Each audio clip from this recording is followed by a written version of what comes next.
So good morning, everyone, again. I'm so thankful for your time and your breath to join us today. It's also for a discussion that I'm very passionate about and a panel that's very close to my heart.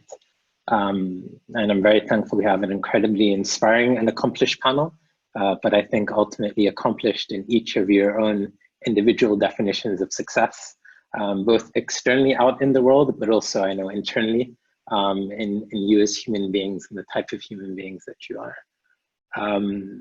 So I will just do a very quick sort of round of introductions, but I'll also then give the space for each of you to give a more extended introduction, sort of into yourselves as well. So I'll start with Her Excellency Dr. Sara Al Madani, who is a serial entrepreneur, designer, and board member at the Sharjah Chamber of Commerce and Industry. We have Fatema Ebrahim with us, the founder of Andra Public Relations, and a board member at the Bahrain Economic Development Board, and also an ambassador at Diversity on Board.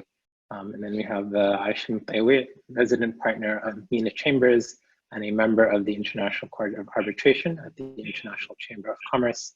And we also have Razan Ahmed, who is the founder of the Magic Drive, which works with fashion and creative leadership to build transformational experiences for orphans and youth in crisis across Africa and beyond. Now, each of you are all pioneers and have broken barriers in your respective fields at a relatively young age, whether that's law, entrepreneurship, or in the creative industry. So I want to just start with that more extended introduction. If you could share your experience of firsts and how you've been sort of first, whether in your industries, whether in your sectors, or however you've defined some of the barriers that you feel you've broken at a young age. And I'll start with Dr. Sara, perhaps. Hi, everyone. Thank you so much for having me. It's an honor. Fatema, I'm half Bahraini, so peace of home. I'm a serial entrepreneur. I've started my business when I was 15. And in different fields, fashion, tech, F&B at a certain point in my life, media, marketing, and much more, and entertainment. I'm also a board member in the Chamber of Commerce, an industry in Sharjah, a board member in the SME Council in the Ministry of Finance of Dubai, of the UAE, and I'm the youngest board member out of everyone there, and we are 2 females out of 19 on the board. So I feel like this topic is really important, and I believe that each of us here is going to add some value from our experience and our knowledge to add more value to the topic itself. But am I the first in any industry? I'm not, but to be honest, most of the industries that I have businesses in are industries I've never had a educational background in or an experience in. But I believe in taking risks, and I believe in the fact that we live once. And if you don't discover all your potentials, then this life is not worth living. You know, if you're comfortable, you need to make this life worth living because you only have one shot. And I hope today I can, add some positivity, add some knowledge to everyone watching. And yeah, and on top of that, I know we're women right now here. I'm a mother and a public speaker. So I love multitasking as well. Amazing, and thank you so much for your willingness to bring your wisdom and experiences to the table here today. I'll give the floor to Fatema. Just unmuted. Thank you, Tariq, so much for having me here, and I'm really happy to join this incredible panel. And as you can see, I'm an ambassador at the Diversity on Boards as well, so this is something I'm very passionate about, and it was definitely a story of firsts that I really want to share. So my name is Fatema Ebrahim. I am the CEO of Andra Public Relations. It's the first Bahrain-based PR firm that's focused primarily on financial technology. So we work with a lot of startups and companies within that sector. And I'm also a board member at the Bahrain Economic Development Board and the Women in FinTech Initiative Bahrain. So my journey was quite a mix of a lot of things. I came from the US, came to Bahrain in 2015. And at that time, I was having this kind of rage of startups are awesome, startups are cool. I wanted to start my own thing with my two partners. So at the time, I was running a fintech startup that was focused on payments, and the fintech scene in Bahrain wasn't thriving just yet, versus how it is now. And then about 4 years after that of learning and knocking on doors and being kind of the first, I wouldn't say the first woman in fintech, I would say kind of one of the first of women being in that space. So it was a little bit tough because when I wanted to go to other women to ask about their experience and to help me with my fintech startup, it was mostly men, which was fine. But for me, it was definitely a very interesting journey. And then I was selected on my first delegation, and I had to kind of talk about my startup in China and Hong Kong. That was an amazing experience. It was very intimidating as well, because I haven't been in my home country for such a long time. And to now be a little bit in the scene and create my kind of craft my own story was a little bit difficult. And I went through some sort of some sort of dynamic change as well. So after that, I realized that my background is in PR and I liked financial technology, but I didn't like running a startup. So a lot of people don't like to talk about that, but even after being appointed to the EDB board, which came as a complete surprise, I realized that transition had to happen now. And I had to be honest saying, okay, well, 4 years of doing this fintech startup was amazing, but I could do so much better if I integrated my PR experience with fintech. So I started this company now, and it helped me a lot. And then we started the Women in Fintech initiative, which is to champion more women within fintech. So that's what I've been doing to promote this sector, to promote other women. And I've been talking about my failures, my milestones. So I created a little bit of a niche for myself of being in this sector. And I think that's where it led me to where I am now. And anyone that knows me knows that if they need to talk to me or learn about the sector or learn on how to start their own startup or want to hear about my failures to make them feel comfortable that it's okay to mess up, I always grab a cup of coffee and spend 30 minutes to talk to all these women. So really that's where I've condensed all of this and formulated my role and strengths. So led me to where I am now. Thank you. Thank you so much, and we're looking forward to diving into more of that in the next hour. Incredible. Aysha, I'll give the floor to you. Thank you, Tariq. It's an honor to be here with such distinguished panel members. I'm very excited to see the number of attendees as well attending. My name is Aysha Abdulla Mutaywea, Bahraini. I am, as Tariq mentioned, the resident partner of the MENA Chambers International law firm. I think I'm a first for quite a lot of boards. I'm consistently the youngest on a lot of boards. I think I got my first board appointment when I was 29, which is quite young to be on a board, I think. And as most women will have experienced, initially said no, and then decided, you know what, go for it and see if you can make a difference. And so that kind of stayed with me with all the other boards, and I then continued to be appointed on. I was first appointed to the Chartered Institute for Arbitrators, which is the field in which I practice most of the time, which is international arbitration. I was appointed to the board of that institution in Bahrain. I was appointed on the steering committee of that as well. Also, I think at 29. I was then appointed on the ICC, which is the International Chamber of Commerce International Court for Arbitration. I was a little bit older than 29 then, which is good. I'm sure I'm one of the youngest on the court as well. I'm also a member of the ICC board in Bahrain, which is the kind of Bahrain branch for that international institution. So I think a lot of firsts for me. My first appointment as an international arbitrator came when I was 29.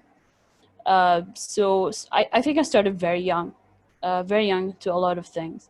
And I think that is definitely an advantage to try and kind of put yourself in these positions at young ages and then grow into all of these things, and definitely gives you a world of experience, gives you a very unique opportunity, I think, to observe the world that we constantly hear about and to live it, in fact. I'm just trying to recollect the first kind of experiences. I think I am the first court clerk, which is a female, which is also a role that I served. Very, very lucky to have served on that role, and I continued for about 6 years, and I'm very happy to see that there are many now women who have taken on that position, as well as tribunal secretaries to judges and international arbitrators. So these are kind of the stories of my firsts. I think I'll stop there for now.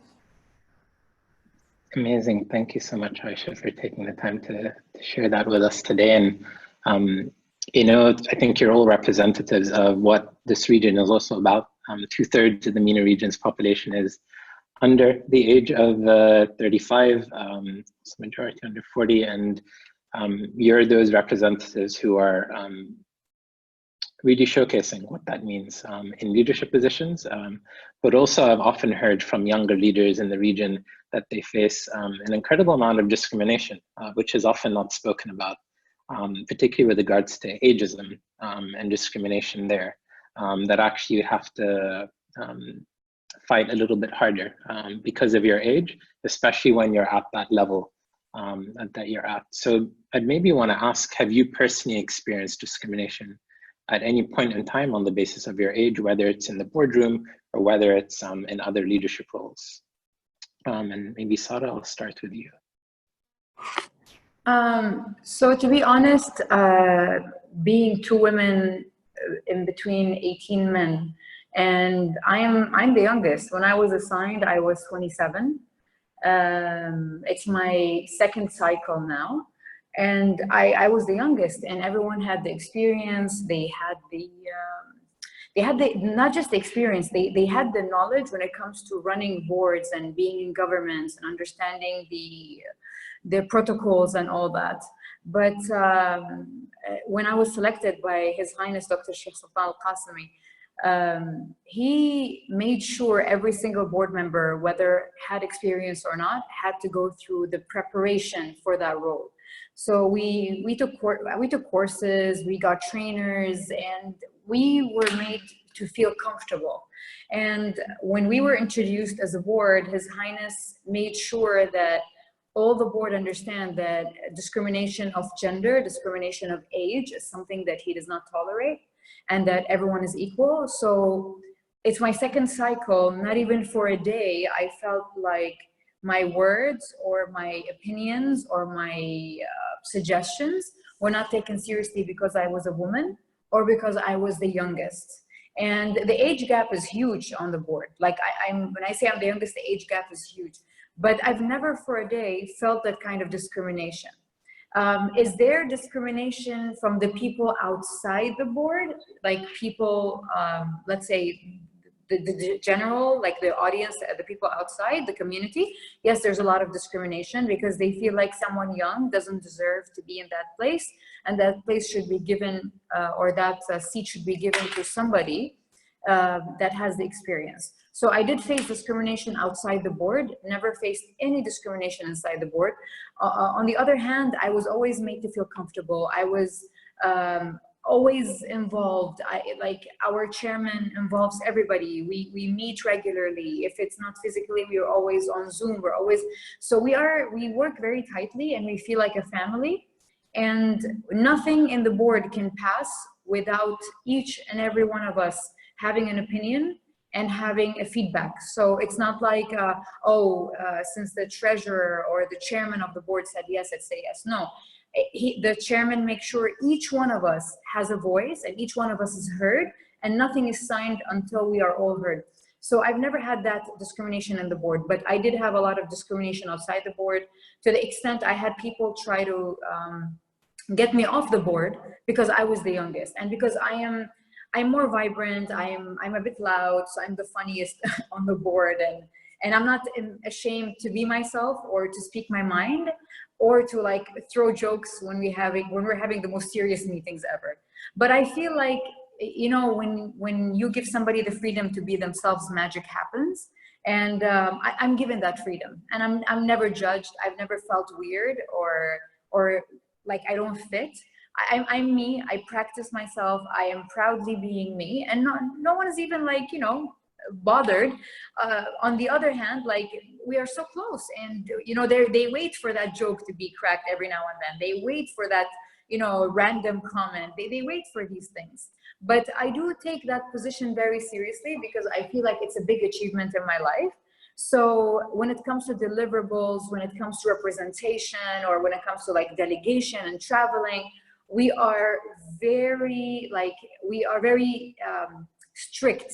Everything is on time. Everything is prepared. Everything is done. The KPIs, the ROIs, everything is done. So yeah, we're ourselves. We enjoy it, but at the same time, we understand the responsibility we've been handed.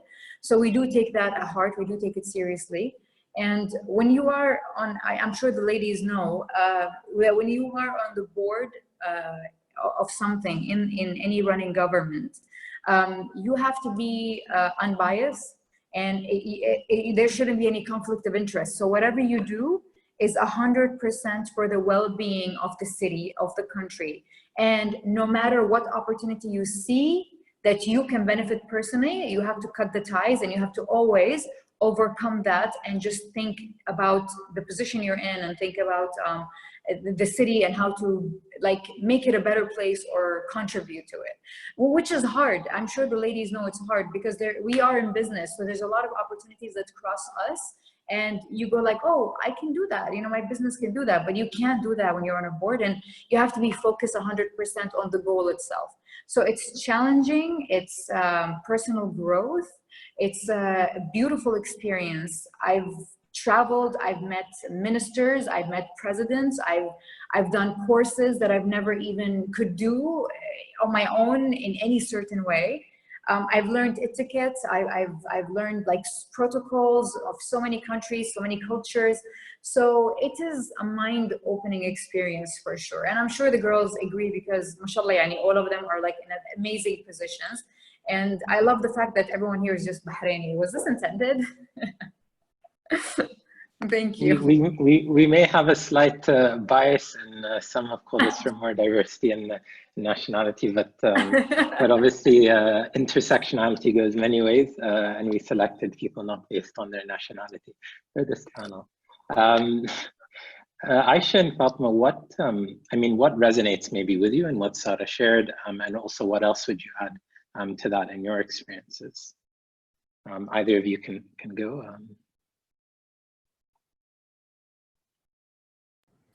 First, Sara, thank you. This was so refreshing to hear. And I like that you're yourself, because I think that's really hard to do. Because I remember the first day I sat in the boardroom, it was my first meeting.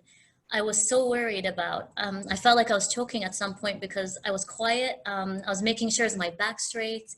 Am I blinking too much? I was focusing on all the wrong things when I should have been kind of proud of myself to be in that position. So I was really grateful. But personally, kind of like Sara's experience, I haven't experienced any discrimination on the boards that I sit in, but I think initially I created that fear myself mentally, because that was before I had conversations with the board members, before I gained their trust, because this is all new, right? And we tend to mentally come up with our own assumptions, especially in a new situation or area. So but then I realized that my age gap is actually beneficial in certain scenarios. I didn't understand that in the beginning, but it took a lot of time. However, elsewhere, kind of like Sara's experience as well, I did hear some positive statements, but I've also heard a lot of negative statements post the appointment announcement from the community. And I had to realize that it's okay because this is new, it's not common. I was 29 and I think I had to be prepared for other people that just didn't like this change. And not a lot of people are comfortable with change. And I didn't have a lot of people in Bahrain that were part of my network. So they didn't know me and they didn't understand what I was going to bring to the table. And that's okay. And the age just kind of was the cherry on top. You know, it added to that confusion. And I face that as well in my current job. It's been a bit easier with my PR company because I deal with a lot of younger leaders. A lot of startups are run by young people, but I did face a lot of some age discrimination with my bigger clients and governmental institutions. They were really hesitant to work with me because, you know, you're 29, we've been in this business, we have experience, you know, and you're surrounded by pioneers that have started their business, their family businesses for years. So they're just used to a certain way. They don't mean to discriminate. I feel most of them don't. It's just that they don't understand how to kind of tackle back. But I really had to shift my thinking and really ask myself, why am I here specifically? Why was I occupying this seat on the board in my job, wherever I was? And I read a term from an article a while back, and it really stuck to me. It's called it had a word, emerging functional skill set. And I kept repeating that because I do have emerging skill sets that a lot of the older board members, not that they're not smart or they're different or they don't have it. It's just because we live in a very fast and dynamic world. Things are changing all the time. Technologies, hyper-connected economies.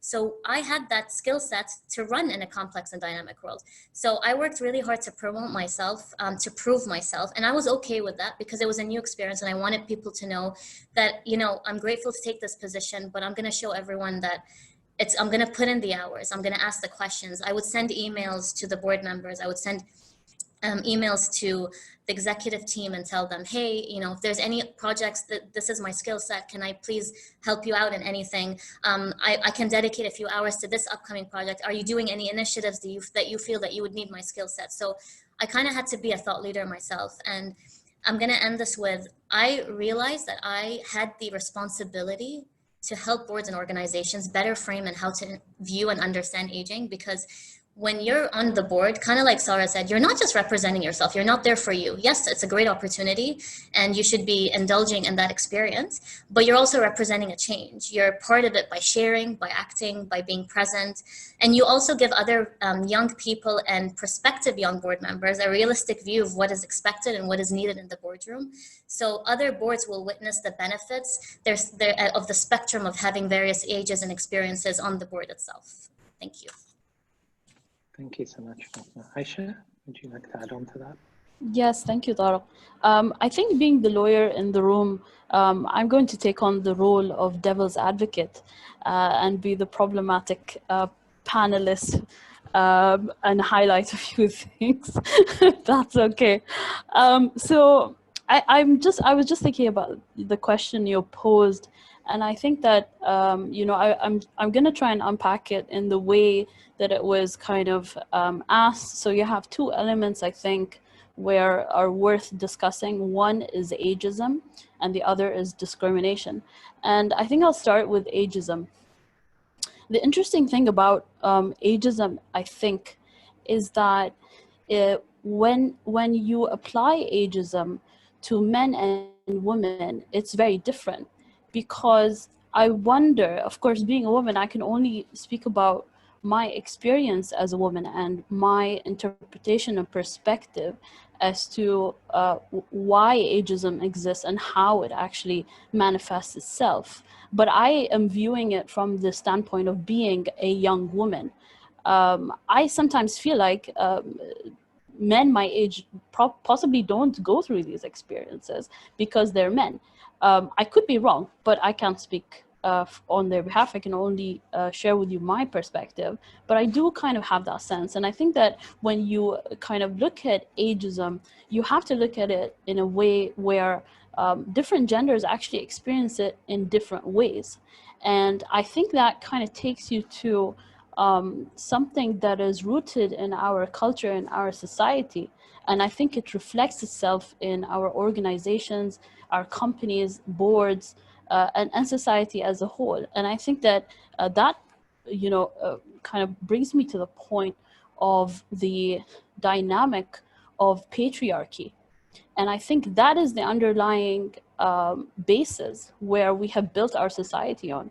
And therefore, I think that it does come through, because in that kind of dynamic of patriarchy, you as a woman, first of all, you know, are given a certain space to kind of interact.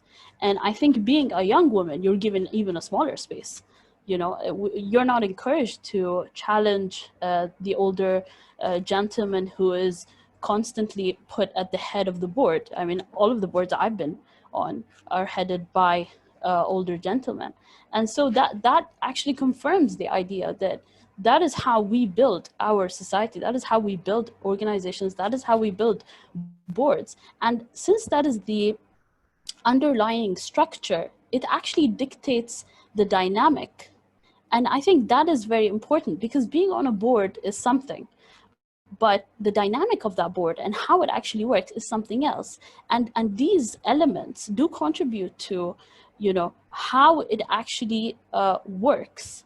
Of course, I can expand on that point and tell you that, it would actually segue me to my next point, which is discrimination. Discrimination, I think, is, it comes in different kind of packages. And first you gotta think about discrimination when it comes to actually appointing people. And then you think about discrimination from the standpoint of what happens when you get to the board. What kind of discrimination are we talking about there? And I think that, the thing about discrimination is that it relies on our biases, which are conscious and subconscious. So there are things that people will discriminate consciously, not willingly, but consciously. They're aware that somehow they're treating one person better than the other person, or listening to one person more than they do listen to another person, or giving weight of an idea to one person rather than the other person. And so, we're talking about biases, and if we're honest with ourselves, biases exist. We cannot pretend that, we are people without bias. We are people with bias. But the only thing to do with bias is to be aware of it. And observe yourself and question yourself constantly as to, am I listening to this person more and giving their kind of comments and suggestions more leeway than I am this other person? And why am I doing that? I sometimes, you know me, Tariq, I'm a fan of social experiments, and I do this, all the time. And I do this sometimes on some of the boards that I'm on, where I will suggest something. And of course, everyone's polite, everyone's professional, people say, yes, that's, that sounds very great. Does it actually translate into something? Not all the time, really. But then I try to suggest it to someone who I think is respected, or, has a prominent position on that board. And when he suggests it, actually, it's very different, the things that happened because he had suggested it. Of course, this is something that I think happens very discreetly. It happens, but it happens definitely all the time. At least, the thing with conscious biases is that you observe these things, you're aware of them. But the thing that you also, which is tricky, the thing you can't observe is your subconscious bias. Some people do listen to other people because, not because they're trying to, not because they know they are, but because there is a subconscious bias. And that is, I think, the way that it kind of, translates. I mean, if you talk about the manifestation of discrimination, and that discrimination can, wear the hat of ageism or sexism or many other kind of hats, it is definitely present.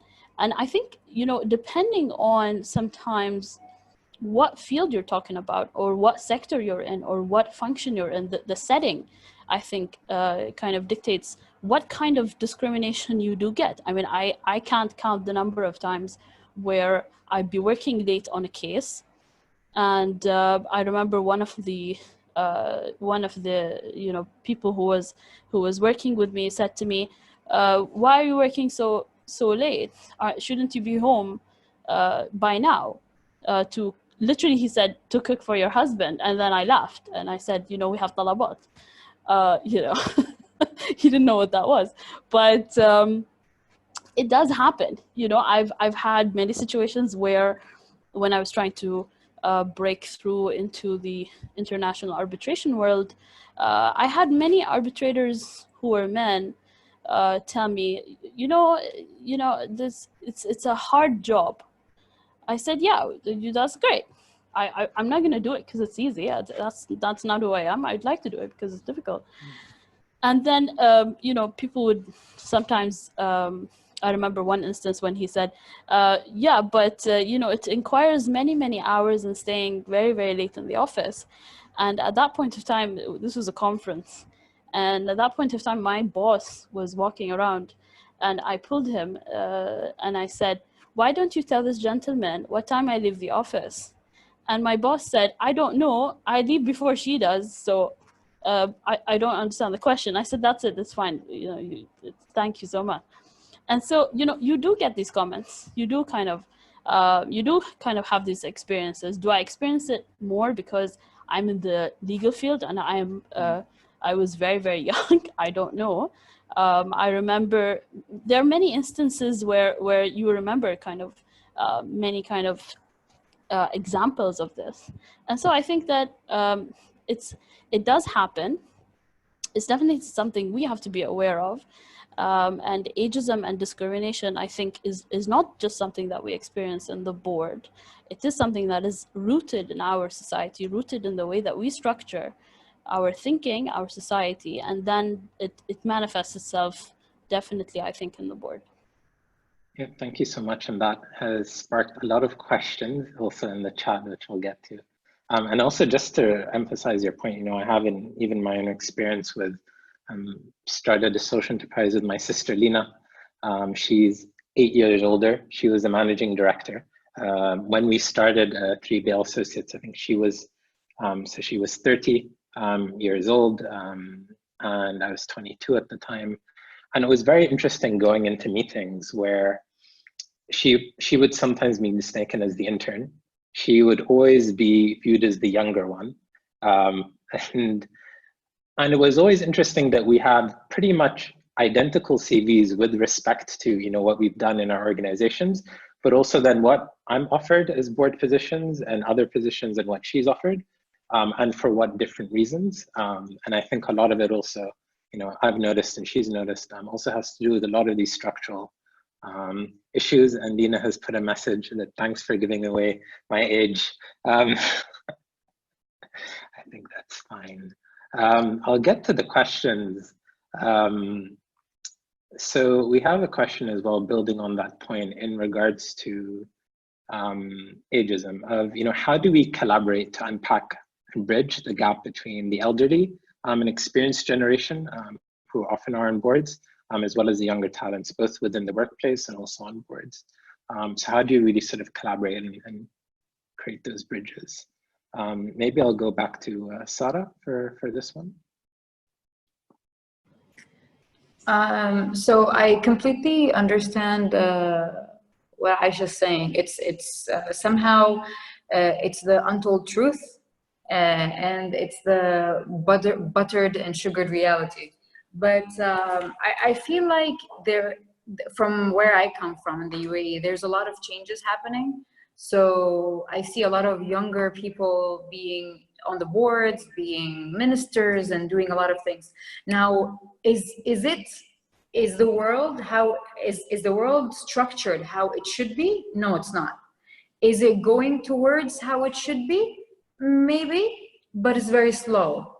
To me, I really have a personal opinion that a lot of women don't like to hear when it comes to why are things the way they are in the world, and why is it such a male-dominated world, and why are things like that? As a public speaker, when I give speeches to younger girls, and I sit with their parents and I sit with them after the speech and everything, and I always, even around friends, family, I always listen to how the mothers speak to their daughters. And this is what the mom always says, and I hear it literally, like I'm talking 70% of the time. The mother tells the daughter, you're gonna graduate from school, you're gonna be so smart, you're not gonna work, you're gonna find a husband that's gonna take care of you, he's gonna be doing everything, he's gonna be older, more mature, he's gonna do everything for you, you just sit at home and you become a princess. So what this does slowly in a society, when someone is growing up listening to these things, number one, it kills something in you internally as a person because you become dependent. Number two, you look at life as if men are the ones that should be in these positions and you shouldn't. That's why a lot of women doubt themselves when they're on boards or they're chosen for certain positions in life. And then the third thing is that when even like when a mother talks to her daughter about like the future, you must meet a man that's older, more mature. So what we're selling right now is the idea of ageism, the idea of a bit of a discrimination indirectly and all that. So when a generation grows up like that, what happens? It's a man's world, and I don't blame men only, I blame women for creating that ecosystem and making it more of a man's world. So I think that we sat down on like roundtables and we discussed ageism and we discussed discrimination and we discussed gender diversity and all that. And you hear everyone, championing for it, but there's no much action taken because it's like a web, a spider web. So if you convince this person or that person or this person, they're still connected to a higher web. So it's way deeper than just having a conversation on a roundtable. I think the solution for that is to involve more younger people in higher positions and give them like stronger, bigger chairs and positions in entities and organizations, because they project a big part of the community, which is the youth. So I think it's important, but do I see change taking place fast? I don't think so. And what I always say is, I always say, the Prophet ﷺ, when he was married to his wife, she was a businesswoman. She was older than him, way older than him. He was working for her, married her, and yet like remained working for her. So when you look at life right now, you think, are we really moving forward or are we really moving backwards? Because back then, these things weren't like really as highlighted as topics as is it right now. So what we do is hope for the better. What we do is stand for what we believe in. What we do is, if you're given a voice, you use it to create change. Don't just wait for change, be the change you want to see. I really hope action is taken towards solving these issues, but we do know these things take time. I do see a bit of difference, and I'm pretty sure all over the GCC, and we've seen some differences in some countries, but is what we're hoping for something we can reach by changing the minds of the people who are on board right now, or are their mentalities already broken and they're sold into their basically their traditions and culture and how to think, or is the younger generation the future? So I always say sometimes it's harder to change old broken people that already have a certain mentality, not broken personally, but broken when it comes to like, they don't want to change the way they think and they believe in a certain way. And we should really focus on educating our youth and our kids and about how to deal with these things. And to be honest, no matter how empowering your country is or your leaders are, or how many seats are opened to end the ageism and to open up to diversity and all that, if the message is broken at home, the message remains broken forever. So it's really important to actually look at these things and to be honest, like I'm sure Aysha would agree with this, and the education system also has a lot to do with it, because when I look at my son's books, I look at the books and here I am, I was a single mom a year ago. So here I am trying to raise my son to show him that a woman can be everything and do everything. And then his book tells him that Fatema is cooking in the kitchen while Ahmed is working with his dad. So I feel like, there's so much to be changed. There's so much to be done. And it really, like you're saying, this Mr. X who sits on this big chair in an organization, who's 75 years old, is not allowing any younger people to hop on top, because he believes the older you are, the stronger the organization is, the smarter it is, and it's the right approach. But if you raise your kids like that, guess what? Your kids are going to end up being Mr. X, who's 70 years old, who's hogging their chairs and not letting it go for someone younger. So I really believe in implementing this kind of knowledge to the youth and to at home before looking at the outer world and what's happening out there. I really hope we can change things. All I can say is me, Fatema, Aysha, we have positions that give us a voice. So we should use our voice and channel it to flip and reverse what's happening, and hope, just to hope for the best. That's it. Thank you. Thank you. Thank you so much. And I'll bring in also another question as well that's connected to that. You know, Aysha talked about the intersectionality of identities. And we sort of have that question of how do we actually account for that in the wider field of diversity, inclusion, and also equity within the business world, and you know, what are boards missing by not engaging actually with younger leaders. And I'll give the floor to Fatema first, and then move to Aysha. Thank you. I think Aysha and Sara got a lot of the personal biases, and they really shed light on such a topic that's, I think, close to a lot of women's hearts. But going back to Tariq's question, I like saying this word, hyper-connected economies, because that's what we're seeing right now.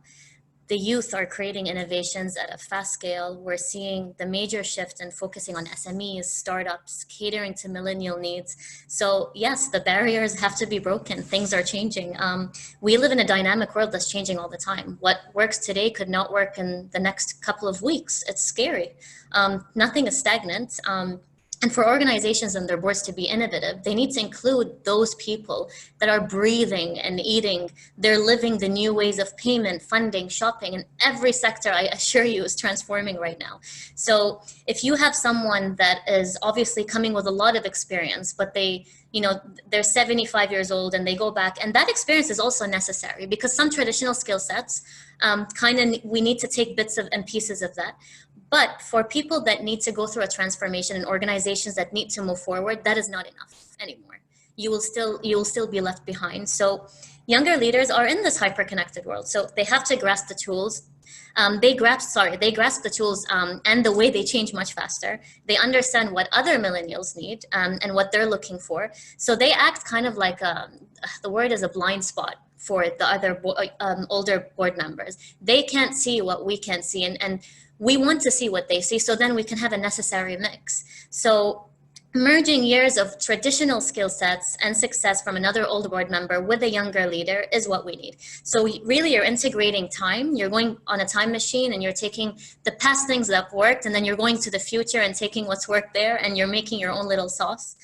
You're taking hybrid methods, and the list goes on. So why are older boards struggling now to keep up with the shifting technological frameworks? It's because they don't have young leaders on their boards that can help them, because most young directors, and the percentage is high according to reports, most young directors are actually in technology. They have their own startups, they started their businesses, they've come up with tools and business frameworks that are completely different. So this is one, and I think we have such a rigid board structure in the GCC. We follow one structure, and it's so hard to change that. I don't think we're flexible enough. So if time is changing and you're seeing all these changes, how can you expect boards and organizations to stay the same? It just doesn't make sense. So you can't run things the same way when everything is shifting and people are changing. You need to cater to consumers that are more young and put more on the table. So this is really my condensed answer to this question. But do we need a change? Yes. What are they missing? They're missing being part of the future in a much bigger and more strategic way.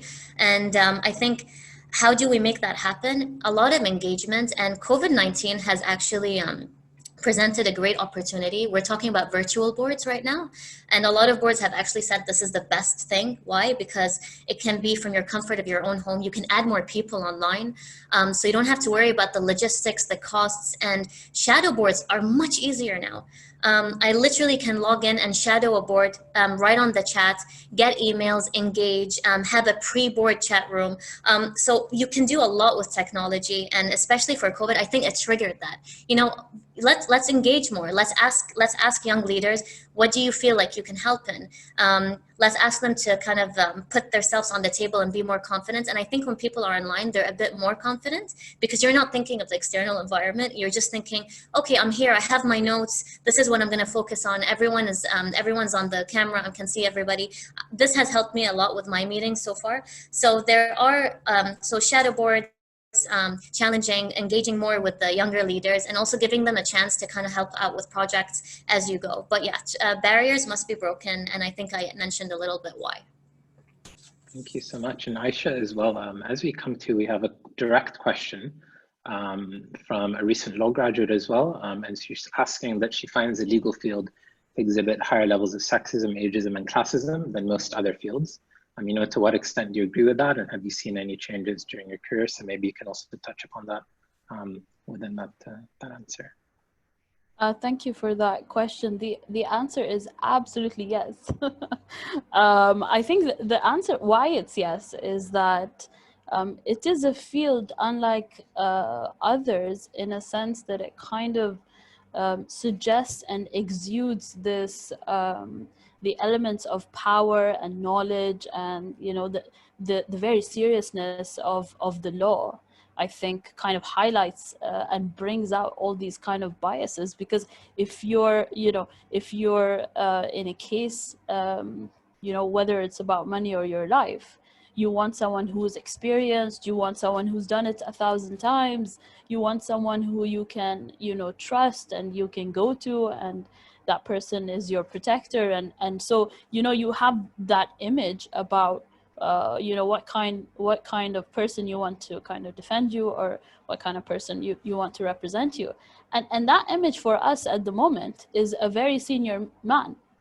And that's usually how you feel safe, right? When you see, you know, someone in his 70s with a very extensive CV, I mean, how can you not be impressed? And you feel, you know, this is obviously, I'm really in good hands now. That is, of course, not to take away from the value of experience, which is absolutely necessary, but that's not the only way to do law. You know, law is not about repeating things over and over again.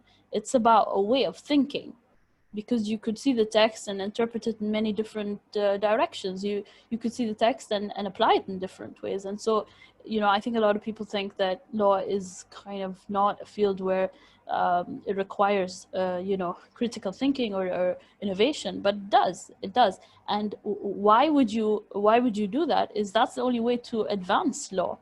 Actually, that's the only way to change things. I mean, you know, in a few days, I'm going to be talking about Article 353, you know, of the Penal Code. I won't change subject, promise, but I'm just saying that article has been there since the Napoleonic times, and we're still using it now. And so, you know, that's exactly what we're talking about. This is why when you repeat things, they don't change, they stay the same. That's exactly why we need to do we need to do kind of changes in our field. And so, just to answer your question, yes, definitely that is something that is more prominent in law. Absolutely. Tariq, shall I jump into the question that you asked Fatema and Sara? Please, yeah, if you'd like okay. to. Yes. So I think that when we talk about ageism and boards, and I think this is something I learned. I was very fortunate to learn very early in my career. Before you start giving solutions, this is always a conversation I have with myself. Before you start answering the question, first think about the question: why? Why do you want ageism? Why do you want different ages of people on the board? I mean, before you start kind of defending it or denying it, what is really kind of behind that? You know, and I think that the only way to answer that question accurately is to answer that question: why? Why do you need different generations on a board? You know, and I think that the reason why is that when you look at human history in general, you know, human history kind of shows you that the only way for a species to survive is to adapt and change, right? When a species does the same thing over and over and over again, it doesn't really evolve. And I think that is very true for boards, for fields, for sectors, for society. And I think that is very important. You know, you need to change, you need to adapt, and that will not just, you know, highlight so many things that you can benefit from different people, which goes to the point of why diversity is so important, is because it brings different things to the table. And why do you need that? It's because it's important. And why it's important is because we have seen, we are now seeing the world as it has been structured by boards when they started, because boards started quite recently, I think, in our region as well. And, you know, since they started, they have been doing the same thing over and over again, appointing the same people over and over again. And what does that result in? The dynamic now. Is that a healthy dynamic? Absolutely not. That is exactly what we're trying to say. We're not trying to say, hey, listen, move over. That's not the point. It's not about taking someone's chair or trying to, you know, invade the board. But we're trying to say is, we have tried this. We've tried putting the same people and doing this system where we need the older men to be on the boards. And this is where we are today. And the question is, can we do better? And the answer is, of course we can do better. I mean, and you know what? The only way to find out is to actually try it. Try having diversity on your board and see if you can get a benefit. And of course you will, because different people come with different kind of, you know, experiences. And when you kind of combine and allow those experiences to come out, you're going to get something new. I mean, I think it's only a matter of time. But I think, you know, that takes you to another question, which is, why is it so difficult to change? You know, I mean, I understand, because if you're an older person who has spent your entire lifetime, you know, gathering this wisdom, this world of experience, you know, you're not gonna just step down and say, well, I guess my time is now up. That, of course not. I mean, it's understandable, you know. I do understand that, and I think that's part of the reason why it's very difficult. But then, you know, it kind of makes you think about the psychology of change, right? And for human beings, the psychology of change is very difficult, because from an evolutionary perspective, human beings favor patterns. You know, you want to know what happens and what is the sequence of things, and that makes you feel very comfortable. You know, it's not comfortable to face the unknown. It's not comfortable to change things up where you don't know where things will land. And so it is, I think, counterintuitive to people in general, you know, to actually change. But I think that is exactly why you need the change. That is the only way, you know, and when you accept that idea, is when you accept the idea of having diversity, of having different people from different backgrounds, from having different people from different age groups onto the boards. Thank you. And I want to turn that question as we wrap up now towards the younger members of our audience here. We found, even with diversity on board, when we started to talk about it, both as a topic and even in registering for this forum, incredibly exceptional young leaders would ask us, is this actually relevant for me? I'm not sure if I'm ready for a board. I think it's a bit too early. These are also people in their mid-30s. We also have sort of questions here about, you know, why would a younger person even want to be on a board, and you know, what value add do they believe that they should be bringing on boards? And we find there's a lot of imposter syndrome that surrounds this as well. And obviously there's not an enabling environment, and there's also not a structural environment, as Aysha mentioned. So I think as things are in its reality, what advice would you have for younger leaders who may either have those internal self-doubts, may not be able to know where to really start in entering into these types of leadership positions, as sort of your closing remarks? And I'll start maybe with Fatema.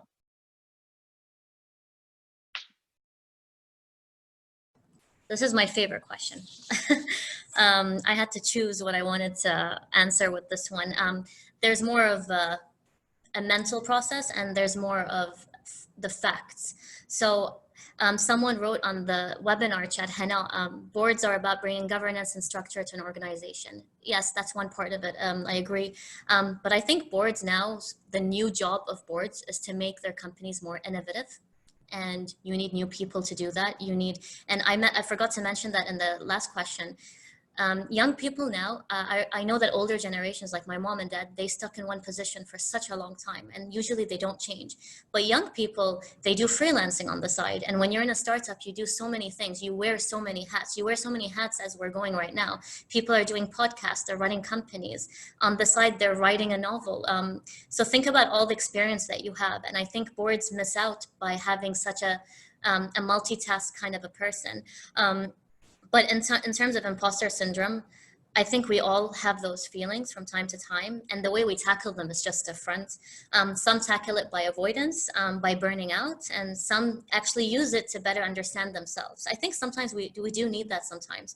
I was in a podcast with Wafa Abeirat, I think she's here, and this was one question that we spoke about in her podcast. And I think we as women, what we do, and I really believe this, we attach ourselves to someone else's end. And when I say that is, this woman is so successful, look at her, you know, her business, her Instagram templates, wow, her speeches.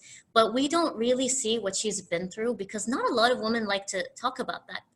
More than men. Men, okay, they just talk about their success most of the time, but there are men that are actually now very open and vocal about what it took them to get there, because they're confident. Women, I feel like as soon as they're successful, they kind of just stick into that bar and they don't want to move from that pedestal. And we all have that. But what I mean is that we put high targets and that we try to achieve, and we try to compare ourselves to every other woman, but you don't really, how you set yourself apart is your journey of how you got there. And not a lot of people are confident about that. So you're going to have to look at the bits and pieces of guidance from others, but you also have to make your own path, because what will people learn from you if you're imitating another person's blueprint? And it's okay to imitate a blueprint, but also you have to understand what makes you who you are. So in terms of advice, you need to, one, become aware that your mind is a very dangerous place, because it sometimes feeds off certain emotions that you allow it to feed on. That's one. And the key word here is you. And I told this in the podcast as well. So you're always in control. It takes a lot of practice, a lot of mental pain as well. So as soon as you let those thoughts creep in, instead you need to have thoughts like, I need to have a break today. I'm going to do better tomorrow. I kind of messed up in this, so I'm going to talk to this other person and see what I can do. Yeah, this person's successful, but I need to make my own success. What is my story going to look like? And you need to know your USP as a person. Everyone does things differently. And Sara said she cracks jokes during the meetings. She's vibrant, and that's what makes her. You know, that's why people respect her as well, because she has those two personalities merged in such a healthy way. And that's what makes her success story seem, and that's what makes her more approachable to other younger members. If I was, you know, kind of in my own pedestal and I'm always, you know, trying to hold my success to myself, nobody would feel comfortable to do the same. So appreciate the results in a fast-paced world. Don't always rush forward. Always try to have time to reflect. I incentivize myself a lot. I know that's funny, but I tell myself, like, if I do this in 1 month and I achieve my goal, I'm gonna, you know, book this place and travel to it. If I do this, I'm gonna watch more of my show today. So I try to always thank myself for trying, for showing up. And I think a lot of entrepreneurs just have to sit down and have a conversation with themselves. What am I good at? Why am I different? What are my flaws? How can I turn them into something that makes me better? And how can I reflect and thank myself every once in a while? So yeah. Thank you so much. Dr. Sara? I love what Fatema said. It's true. A lot of us dwell and are comfortable following other people's footprints and blueprints of success. But success is not something I can drop you on Google Map where you can come and find it. It's a journey made by you for you. It's tailored for you. And it's good to look at other people's journeys to understand and to study and to avoid certain mistakes that were made by them, but you have to create your own thing. When we look at each one of us, we should think of ourselves as a brand. Each one of us is a brand. How we act is how we market our brand. What people say about us when we leave a room is our branding, basically. That's who we are. And whatever they say about you is based on how you made them feel. So it's so important to just understand to take some time. 3 years ago, I went on a self-discovery journey. I wanted to know, before I jump into doing this or that, whether I like this, whether I want to try this or not, I wanted to understand myself. I wanted to know my purpose. Why am I here? What do I want? What are my ethics? Because a lot of us, we all say we have ethics. But if I tell any of you, list 5 of them right now, none of you can list them. Like, you'll take time to think, oh, okay, honesty, you know, you'll think, because we were brought up to think that ethics exist and we know it and we took that as a backbone, but none of us thought about their ethics. And the minute you think about the 5 most important ethics you have, in every single thing in your life you do, whether it's at work, on a board, or in business, or with your family, or with your friends, you will never pass or like cross these ethics, because they're in your mind, five of them. So we really need to look at ourselves as individuals. And as Fatema said, I love going in and cracking jokes. I don't care how am I supposed to be.